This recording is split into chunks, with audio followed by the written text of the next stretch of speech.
4 இமாம்கள்ல யாருக்கும் எந்த சம்பந்தமும் இல்ல. நீங்களா இட்டு கட்டி கொண்ட கட்டுக்கதைகளை மார்க்கம் என்று சொல்லுகிறீர்கள். அப்ப அடிப்படை என்ன? தீனுக்கு அடிப்படை வஹி மாத்திரம்தான். வஹி மாத்திரம்தான் மார்க்கம் வரக்கூடிய நேரத்தில், மார்க்கத்துக்கு சொந்தக்காரன் அல்லாஹ் வரக்கூடிய நேரத்தில் வளைகிறதுக்கோ அட்ஜஸ்ட் பண்றதுக்கோ விட்டு கொடுப்பதற்கோ நம்ம யாருக்கும் அதிகாரம் இல்ல. இந்த அடிப்படையை நீங்கள் மனசுல பதிய வச்சுக்கிட்டீங்கன்னா இந்த ஒற்றுமை கோசம் அடிபட்டு போயிடும். நம்ம வீட்டுது நம்ம ஊரா வீட்டுது நம்ம எப்படி ஒட்டு கொடுப்ப? நீ ஒரு ஆளுக்கு விவகாரம் இருக்குது, 2 பேருக்கு சண்டை, யாருடைய இடம் பிரச்சனை பண்ணிட்டு இருக்கிறாங்க. நான் நடுவில் போய் இருந்து நீ விட்டு கொடுத்துரு, நீ எடுத்துக்கப்பா விட்டு ஒத்துக்குவான். அவன் ஒரு மனுஷன் அவனுடைய கடையில நீ போய் தலையிட்டா கோபம் வருது, அவனுடைய நிறுவனத்தில் போய் நீ போய் ஜட்ஜ்மெண்ட் பண்ண அவனுக்கு கோபம் வருது. படைச்ச ரப்புல் ஆலமீனுடைய தீன்ல நீ எப்படி தலையிடுவ? நீ எப்படி அட்ஜஸ்ட் பண்ண சொல்லுவ? நீ எப்படி ஊர் உலகத்துக்காக விட்டு கொடுக்க சொல்லுவ? இதுக்கு மார்க்கத்தில் எந்த விதமான அனுமதியும் கிடையாது. ஒற்றுமை வேண்டும். எப்படி வேண்டும்? அடிப்படை கொள்கையில் அடிப்படையில் ஒற்றுமை வரணும். அல்லாஹ் ஒரு சொன்னதன் அடிப்படையில் அந்த ஒற்றுமை ஏற்படணுமே தவிர இப்படியான ஒரு போலித்தனமான ஒற்றுமைகளை இஸ்லாம் எதிர்க்கிறது. நாங்கள் தௌஹீத் என்ற அந்த பிரச்சாரத்தின் மூலமாக அல்லாஹ்வும் ரசூலும் விரும்பின அந்த ஒற்றுமையை உருவாக்குவதற்கு நாங்கள் பாடுபட்டுக் கொண்டிருக்கிறோம். அந்த ஒற்றுமைக்காக வேண்டி நாங்கள் உழைத்துக் கொண்டிருக்கிறோம். அந்த மாதிரியான சேவைகளுக்காக நீங்க பார்க்கலாம். இந்த ஒற்றுமையை புரிய வைப்பதற்காக வேண்டி எங்கள் ஜமாத்தை பற்றியும் சில செய்திகளை சொல்ல வேண்டியிருக்கிறது. நீங்கள் எத்தனை வருஷமா இருக்கிறீங்க? எத்தனை உலமாக்கள் சபை ஆரம்பிச்சீங்க? அப்போலாம் தௌஹீத் ஜமாத் இல்ல. எவ்வளவு காலமா நீங்க இந்த நாட்டில் மதரசாக்கள் நடத்திட்டு இருக்கிறீங்க? அப்போலாம் நாங்கள் இல்ல. ஆனால் இந்த தௌஹீத் ஜமாத் என்று ஆரம்பித்த பிறகு என்னென்ன பணிகளை எல்லாம் நாங்கள் சமூகத்துக்கு செஞ்சிருக்கிறோம். வெறுமனே நீங்கள் நினைத்துக் கொண்டிருக்கிறீர்கள் வரலாற்ற கூட்டம், நெஞ்சில கை கட்டுற கூட்டம் நினைச்சுக்கிது, அது மட்டும் தான் செய்யறோமா? இல்ல. இந்த ரமலான் மாதம் வருது. இந்த ரமலான் அன்றைக்கு பெருநாள் தினத்தில் ஒரு ஏழை கூட பட்டினி கிடக்க கூடாது என்பதற்காக வேண்டி இஸ்லாத்தில் விதியாக்கப்பட்ட ஜகாத்துல் ஃபித்ர் இருக்குதா, அதை நீங்கள் ஒழுங்காக விநியோகம் பண்ணி ஏழை மக்களுடைய வயிற்றை துடைப்பதற்கு ஏற்பாடு பண்ணீங்களா? அதை பத்தி சிந்திச்சீங்களா? 50 லட்சம் ரூபாய் இந்த ரமலான்ல நம்ம விநியோகம் பண்ணிருக்கோம். 50 லட்சம் ரூபாய். ஒவ்வொரு எங்களுக்கு எங்க எல்லாம் கிளை இருக்கிறதோ அத்தனை ஊர்களையும் சதக்கத்துல் ஃபித்ரை திரட்டி எப்படி கொடுக்கிறோம்? அவர்களுக்கு தேவையான அரிசி, தேங்காய், சேமியா, சீனி, கொஞ்சம் நெய், கொஞ்சம் முந்திரி பருப்பு, கொஞ்சம் ஏலம், கொஞ்சம் பட்டை, கொஞ்சம் எண்ணெய், இறைச்சி வாங்குற கொஞ்சம் காசு, இப்படி வீடு வீடா தேடி போய் எங்களுக்கு பிரான்ச் எங்க எல்லாம் இருக்கிறதோ அந்த ஊர்களில் எல்லாம் நாங்க விநியோகிச்சோமே. இது என்ன? இது ஒத்துமை இருக்கு. இதான் ஒத்துமை. நாங்கள் அன்னைக்கு சாப்பிடுற மாதிரி எங்க சமுதாயத்தில் உள்ள ஒவ்வொரு ஏழையும் சாப்பிடணும். இதையும் நீங்க திங்க் பண்ணல, இதையும் ஜமாத்துல செய்யல, இதையும் ஜமாத்துல உலமாக்கள் செய்யல. அப்ப நாங்கள் அப்படியான ஒற்றுமை, இதான் ஒற்றுமை. ஒற்றுமையாக எல்லாருக்கும் உரிய அந்த காரியங்களை நாங்கள் செய்கிறோம். ஹஜ் பெருநாள் வருகிறது. இந்த ஹஜ் பெருநாள்ல எல்லா மக்களும் சந்தோஷமா கொண்டாடுவதற்காக வேண்டி குர்பானிங்கிற முறை, எத்தனை பேர் வசதி உள்ள இருக்கிறார்கள், கொடுக்க தெரியல, வெளிநாட்டில் இருக்கிறான், அவர்கள்ட்ட கலெக்ட் பண்றோம். ஒரு மாட்டை 7 பேர் சேர்ந்து குர்பானி கொடுக்கலாம். அது மாதிரி திரட்டுகிறோம். அங்கங்க கிட்டத்தட்ட 3000 மாட்டுக்கு மேல அறுத்துருக்கிறோம். இந்த போன வருஷம் மாத்திரம், இந்த வருஷம் மாத்திரம் 3000 மாடுகளுக்கு மேல அறுத்து தமிழகம் முழுவதும் எங்க எல்லாம் கிளைகள் இருக்கிறதோ அங்கெல்லாம் விநியோகம் பண்ற அளவுக்கு அன்றைய ஏழைகளுடைய பசியை தீர்த்திருக்கிறோமே. ஜக்காத்தை திரட்டி எத்தனை பேருக்கு சைக்கிள், எத்தனை பேருக்கு ரிக்ஷா வாங்கி கொடுத்திருக்கிறோம், எத்தனை பேருக்கு தையல் மிஷின் வாங்கி கொடுத்திருக்கிறோம், எத்தனை பேருடைய மருத்துவ உதவிகளுக்கு நாங்க செஞ்சுக்கிட்டு இருக்கிறோம். எங்க தமிழகம் முழுவதும் எங்க எல்லாம் முறையாக பரிந்துரை வருகிறதோ அதெல்லாம் செய்து கொண்டிருக்கிறோம். ஏன் செய்கிறோம்? இதுதான் ஒற்றுமைங்கிறது. ஒற்றுமைன்னா நினைச்சுக்கிட்டு இருக்கிறாங்க வரலாற்று நெஞ்சில கட்டுறது இல்ல. பெரிய பெரிய வேலைகள், இந்த சமூகத்தை நல்வழிப்படுத்தக்கூடிய எல்லா காரியங்களும் ஈடுபடுறோம். இந்த வரதட்சணைங்கிறீங்களே, வரதட்சணைக்கு எதிராக ஒரு துரும்ப அதை எடுத்து போய் அல்பாத்தியா ஓதுறீங்க. மதரசாவுல பட்டம் வாங்கிட்டு போகும்போது வரதட்சணை வாங்குற கல்யாணத்தில் கலந்துக்கிறாதேன்னு சொல்லி உங்களுக்கு அந்த பயிற்சி தரப்படவில்லை. நாங்கள் 1980களில் என்னுடைய திருமணத்தில் வரதட்சணை வாங்க மாட்டேன்னு சொல்றேன். என்னை கிறுக்கம் பைத்திய மாதிரி பார்த்தாங்க. 80ல என்ன ஒரு மாதிரியா பார்க்கறாங்க, என்னோட வரதட்சணை வாங்கிறான் என்ற நிலைமைக்கு இருந்தது. அந்த மாதிரியான நிலையிலிருந்து ஃபைட் பண்ணி அந்த வரதட்சணை வாங்க மாட்டேன்னு உறுதியா நின்று இன்றைக்கு என்ன நிலைமை?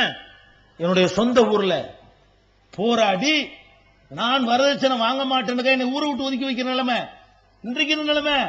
அதே ஊர்ல வரதட்சணை வாங்குற திருமணத்துக்கு உலமாக்கள் போக மாட்டார்கள் என்று ஜமாத்தை தீர்மானம் பண்ண வச்சிருக்கிறோம். அப்ப ஏன் இதை பண்றோம்? இதான் ஒற்றுமை. எங்க சமூகத்தில் உள்ள பெண்கள் யாரும் கஷ்டப்படக்கூடாது. வரதட்சணையின் காரணமாக என் சமுதாய பெண் ஒருத்தி கண்ணீர் வடிக்க கூடாது, அவளுக்கு வாழ்க்கை கிடைக்க வேண்டும், சிரமம் இல்லாமல் வாழ்க்கை கிடைக்க வேண்டும் அப்படின்னு திங்க் பண்ணி வரதட்சணை ஒழிக்கக்கூடிய திருமணம் 10,000க்கு மேற்பட்ட திருமணங்களை நடத்தி வைத்திருக்கிறோமே. வாங்கிய வரதட்சணையை திருப்பி கொடுக்கிற நிகழ்ச்சிகள் எத்தனை நடத்திருக்கிறோம்? இது ஒத்துமை இல்லை. இதான ஒத்துமை? நீங்க வாங்குறதுல ஒற்றுமையா இருக்கிறீங்க, நாங்க ஒழிக்கிறதுல ஒற்றுமையா இருக்கிறோம். நீங்கள் வசூல் பண்ணல ஒற்றுமையா இருக்கிறீர்கள், நாங்க வாரி வழங்குறதுல ஒற்றுமையா இருக்கிறோம். இந்த சுனாமி பாதிப்பு ஏற்பட்ட நேரத்தில் இன்றைக்கு ஒட்டுமொத்த முஸ்லிம்கள் பெரிய பெரிய ஜமாத்துகள் இருக்கிறது. நான் கேட்கிறேன், இந்த சுனாமியால் மக்கள் பாதிக்கப்பட்டார்களே, அதுக்கு ஜமாத்துல் உலமாவில் இருந்து செய்த ஏற்பாடு என்ன? வசூல் பண்ணீங்களா? மக்கள்கிட்ட கேட்டீங்களா? களத்தில் இறங்குனீங்களா? மக்களுக்கு போய் உதவி செஞ்சீங்களா? கிறிஸ்தவ பாதிரிகளை பார்த்தீங்களா? பிஸ்கட் பாக்கெட் கொடுக்கும்போது இயேசுநாதரை சொல்லு, மேரிய சொல்லு, சிலுவையை போடு என்று சொல்லி அவன் பிரச்சாரம் பண்ணி மதமாற்றம் செய்யறான. நீ அது செய்ய வேண்டாம். இஸ்லாம் உன் மீது சுமத்தி இருக்கிற அந்த கடமையை, அவனும் மதகுரு, நீனும் மதகுரு, நானும் மதகுரு. அப்ப அந்த மதகுரு என்ன செய்யணும்? உலமாக்கள் துடிச்சு அந்த ஜமாத் உலமா சபை போயிருக்க வேண்டாமா? வசூல் பண்ணீங்களா? தர மாட்டாங்க. இன்னைக்கு தமிழ்நாடு தௌஹீத் ஜமாத்துங்கிறீங்களே, இன்றைக்கு தமிழ்நாட்டில் உள்ள எந்த இயக்கத்தை விடவும் 1 கோடி ரூபாய் சுனாமி. எவ்வளவு ரூபாய்? மக்கள் அள்ளி தர்றாங்க.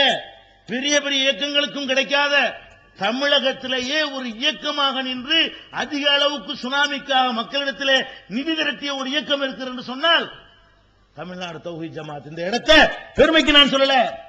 ஏன் 1 கோடி ரூபாய் தந்தாங்கன்னு யோசிங்க. எதுக்கு இதை சொல்ல வர்றேன்னு கேட்டா, 1 கோடி ரூபாயை இந்த தமிழக முஸ்லிம் மக்கள் நம்பி தந்தாங்களே. ஏன் தந்தாங்க?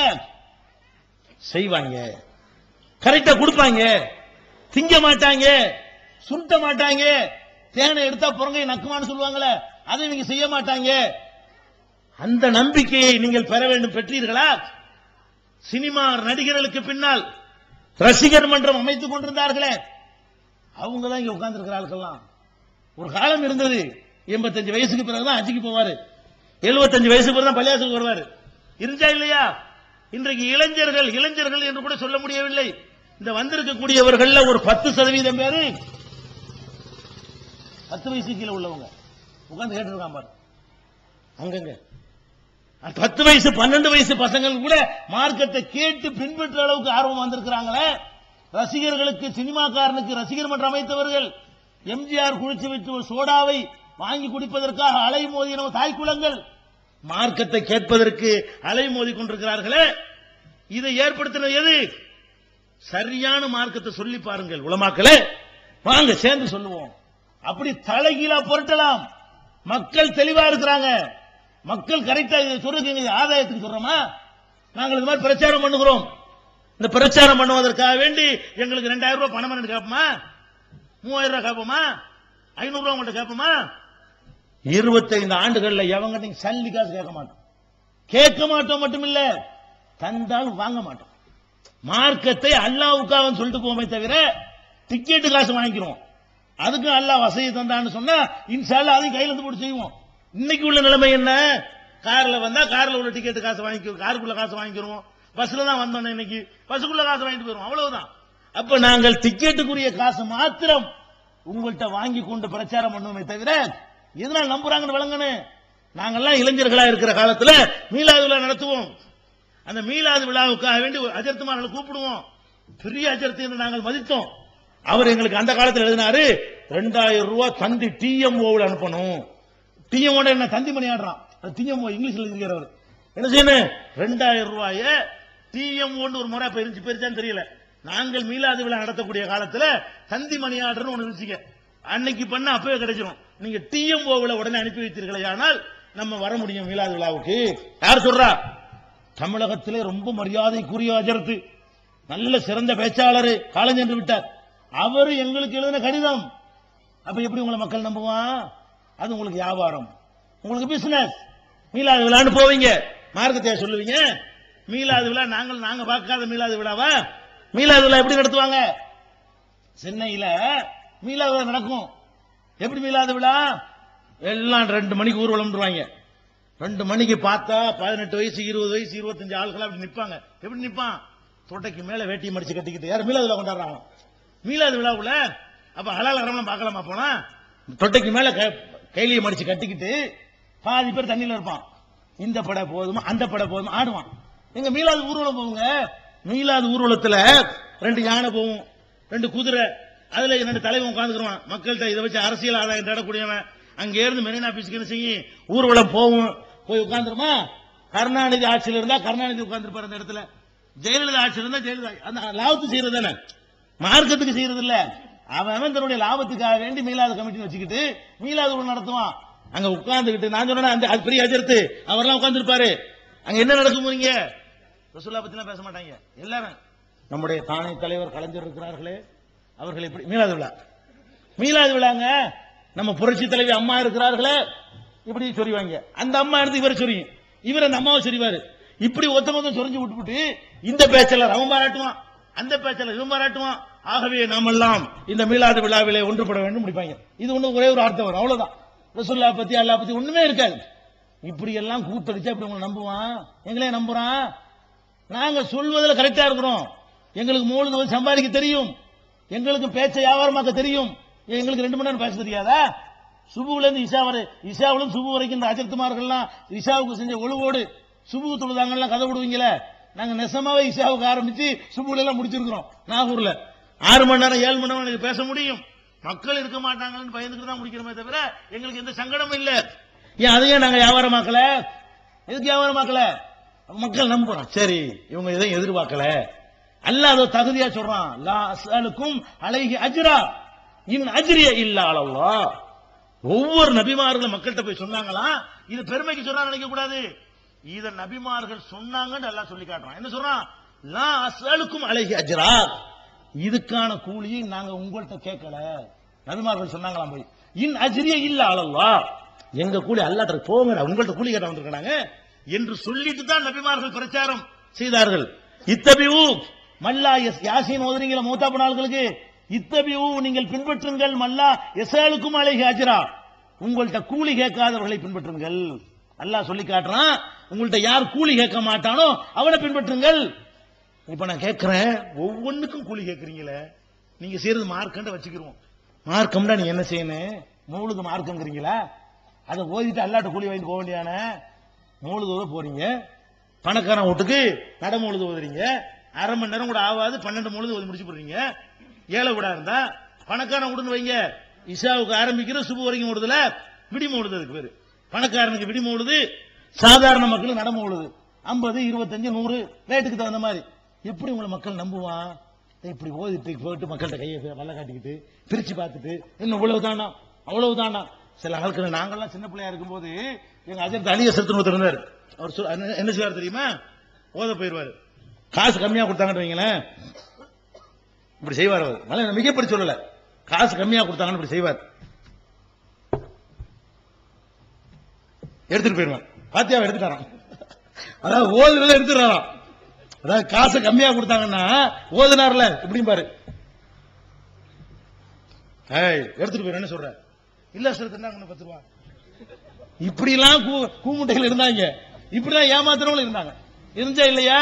அப்ப எல்லாம் பிசினஸ். இந்த பிசினஸ்ல இருந்து உலமாக்கள் மாற வேண்டும், மக்களுக்கு சேவை செய்ய வேண்டும். ஒரு காலம் இருந்துச்சு, கத்தம்பாதியா ஓதி புழைச்சிக்கிற அளவுக்கு வைத்திருந்தார்கள். நீங்கள் என்ன செய்யணும்? இன்றைக்கு அந்த நிலையில் அல்லாஹ் உங்களை வைக்கல. நல்ல கண்ணியமான முறை நடத்துகிறார்கள், பள்ளிவாசல்ல ஒரு மரியாதை தருகிறார்கள். இன்னைக்கும் போய்கிட்டு மூல கிதாபை தூக்கிட்டு ஒரு ஜுஸு தூக்கிட்டு அதை தூக்கிட்டு போய் ஓதிட்டு காசு சம்பாதிக்க பாக்குறீங்களா? இலை வீட்டுல போய் காசு சம்பாதிக்கிறீங்களா? செத்து போய் கவலையில் இருக்கிறான், ஜனாதா வச்சா காசு, 3 பாத்தியா காசு, 7 பாத்தியா காசு, நொந்து நூலாகி போறானே. அப்ப உஞ்ச விருத்தி பாப்பான்றது காப்பி அடிச்ச பழக்கத்தை எல்லாம் நீங்கள் இஸ்லாத்துக்குள்ள நுழைச்சீங்கன்னா எப்படி நம்புவாங்க?